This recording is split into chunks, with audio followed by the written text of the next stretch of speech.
नमस्कार, आप देख रहे हैं सी न्यूज भारत। मैं हूं आपके साथ ज्योति श्रीवास्तव। पूर्व कैबिनेट मंत्री मुख्तार अब्बास नकवी अपने आवास पर मीडिया से बात कर कांग्रेस नेता राहुल गांधी पर जमकर बरसे। मुख्तार अब्बास नकवी ने कहा कि राहुल गांधी भाजपा से नहीं भारत से माफी मांगे, सरकार से नहीं संसद से माफी मांगे। नकवी ने कहा कि ये सामंती, सुरूर और सनक में ये लोग पूरी तरह चकनाचूर हैं। राहुल गांधी ने सबसे बड़े लोकतंत्र भारत को, भारतीय संसद को अपमानित करने का काम किया है। इन्हें भारत से माफी मांगनी चाहिए। पूर्व कैबिनेट मंत्री मुख्तार अब्बास नकवी ने कहा कि आज कांग्रेस पार्टी की स्थिति ये हो गई है कि उनके एंट्री गेट से ज्यादा एग्जिट गेट पर लाइन लगी है। कांग्रेस नेता राहुल गांधी के बयान पर पूर्व कैबिनेट मंत्री मुख्तार अब्बास नकवी ने आगे और कुछ क्या कहा, आइए आपको सुनवाते हैं उन्हीं की जुबानी। सर, राहुल गांधी और कांग्रेस का कहना है कि वो माफ़ी नहीं मांगेंगे। इस पर सर आपकी क्या प्रतिक्रिया देखिए भैया, माफ़ी भाजपा से नहीं भारत से मांगनी है। माफ़ी जो है वो सरकार से नहीं संसद से मांगनी है। अब अगर ये सामंती, सुरूर और सनक में अगर ये लोग पूरी तरह से चकनाचूर हैं तो इस बात को उनको समझ में नहीं आएगा।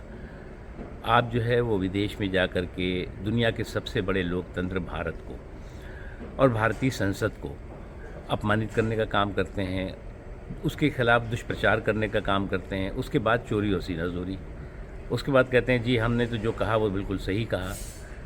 तो जब तक ये सामंती, सुरूर और इस तरह के सनकी गुरूर से बाहर नहीं निकलेंगे तब तक उनका यही हाल होगा। और आज कांग्रेस की स्थिति ये हो गई है कि उनकी एंट्री गेट से ज़्यादा जो है एग्जिट गेट पे लाइन लगी हुई है।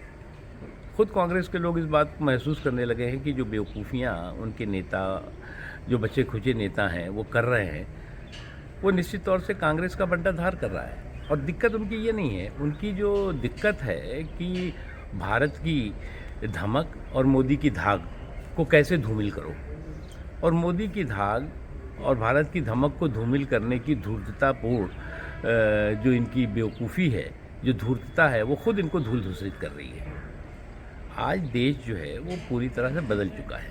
आज देश में जो है वो परिवार के पालने से नहीं बल्कि परिश्रम और परिणाम से लोग जो है वो पॉलिटिक्स कर रहे हैं। अब उन्हें लगता है कि जो सामंती जो उनकी विरासत है वो उनका जन्म सिद्ध अधिकार है। वो नहीं है भैया। अब सामंती विरासत की और सियासत जो होती थी और सामंती सियासत की विरासत जो है वो पूरी तरह से उड़नछू हो चुकी है, छू मंतर हो गई है।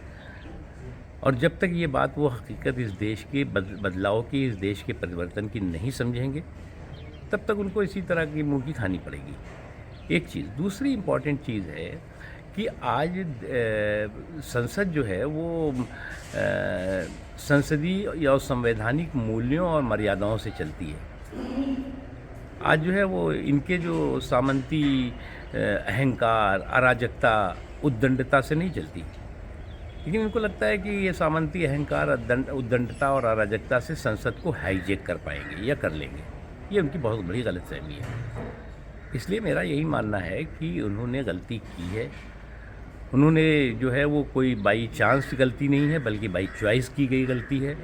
एक बार नहीं है, सैकड़ों बार है जब देश में दुनिया पूरी देश को, भारत को सम्मान कर रही है। आज पूरी दुनिया जो G20 है वो भारत मेज़बानी भी कर रहा है, अध्यक्षता भी कर रहा है। ऐसे मौके पर आप दुनिया को ये बताने की कोशिश कर रहे हैं कि भारत में लोकतंत्र ख़त्म हो गया है, भारत की डेमोक्रेसी पूरी तरह से डिमोरलाइज है, पूरी तरह से संसद जो है वो हाईजैक हो चुकी है, संसद में संसदीय नियम, संसद मर्यादाएँ ख़त्म हो चुकी हैं। तो ये जो चीज़ें हैं, ये चीज़ें इस बात का प्रतीक है, प्रमाण है कि आज डायनेस्टी के डिमोलिश होने से इनमें डिप्रेशन आ गया है। और डायनेस्टी से के जो परिवार तंत्र है उसका जो जिस तरह से उसका पतन हो रहा है, उस पतन से ये परेशान है। और उनको लगता है कि प्रजातंत्र जो है वो परिवार तंत्र का ही ग़ुलाम रहना चाहिए, प्रजातंत्र जो है वो प्रजा के साथ नहीं होना चाहिए। और इसलिए इस तरह की बेवकूफ़ी बड़ी और बेहूदगी भरी बातें कर रहे हैं। इसलिए अगर यही करते रहेंगे तो रस्सी तो वैसे भी जल चुकी है और बल भी जो है वो निकल जाएगा खुद। अब असल में दिक्कत इनकी ये हुई, विपक्ष के चौधरी बनने की चौधराहट की चिक चल रही है। और विपक्ष का चौधरी बनने की चौधराहट की चहलकदमी में, चहलबाजी में ये जो है वो सारे के सारी मर्यादाएं भूल गए। यानी ये भी नहीं पता समझ में आ रहा है कि 2024 हो या उसके आने वाला दिन हो, अब ये परिवार तंत्र नहीं बल्कि प्रजातंत्र जो है वो तय करेगा देश की तकदीर और तकदीर को। रामपुर से सी न्यूज़ संवाददाता साजिद खान की रिपोर्ट। फिलहाल इस खास खबर में बस इतना ही। देश दुनिया की बाकी खबरों के लिए आप देखते रहिए सी न्यूज़ भारत।